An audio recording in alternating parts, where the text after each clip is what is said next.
The rules of a period film have been completely broken, and that goes for the costume as well. You can define an awful lot through what you look like in film. You look as lovely as ever, Princess Kitty. I'm really excited about looking at a period film that's not done in the same way, that's a non-naturalistic visual feast.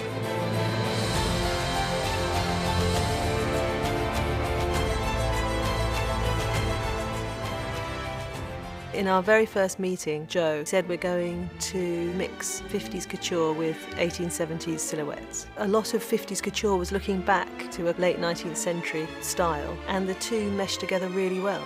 That's been very liberating, style-wise, for all of us. We're paying homage to 1873 and to 1950. Jacqueline is the most astounding costume designer. She has an absolute understanding of style and period and fabric, but also an understanding of character that is really rare.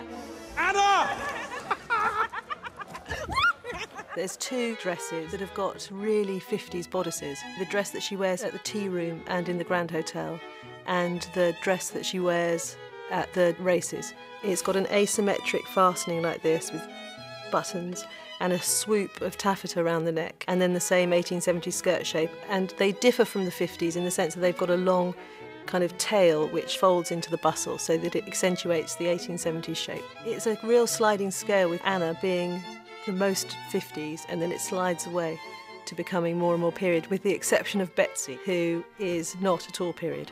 You didn't come to my dinner? In talks with Jacqueline, the costume designer, and we decided that she could be a bit exotic. So I thought geisha was quite an interesting theme to go down. Your husband is a saint, and we must all cherish him for Russia's sake. The first discussions in wardrobe when you're putting any character together is the most rewarding. Jude latched onto the idea that the simpler your costume and the less detail and the less there is on it signifies that you have greater power. He wanted to remove all of the details and have a completely plain tunic, and we played on that idea again with his dressing gown and nightshirt at home. Jacqueline's fantastic because she already has her ideas of the character, but she also likes to know what you think. In my opinion, Karenina is a fool, and Anna is the best of us. This little thing for me was something that was quite telling of my character, because there is a slightly spiky element to her that represents that.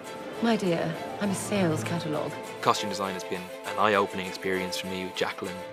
The way they approach costume, there was a huge amount of the character came through the different looks. I'm Countess Vronskaya. I've been in St. Petersburg for the christening of a granddaughter. My character is supposedly aging beauty. I had this idea that she's worried that her neck's looking old, and I wanted some sort of collar.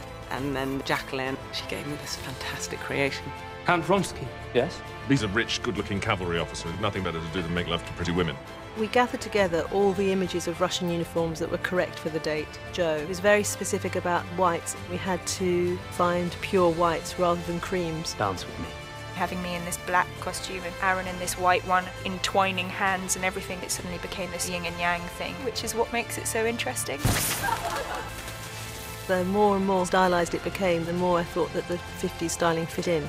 It's great for the film. I think it's another strand in the theatricality of it. We just set off in the boat that takes us through Anna Karenina, and we get to the other side, and you hope for the best.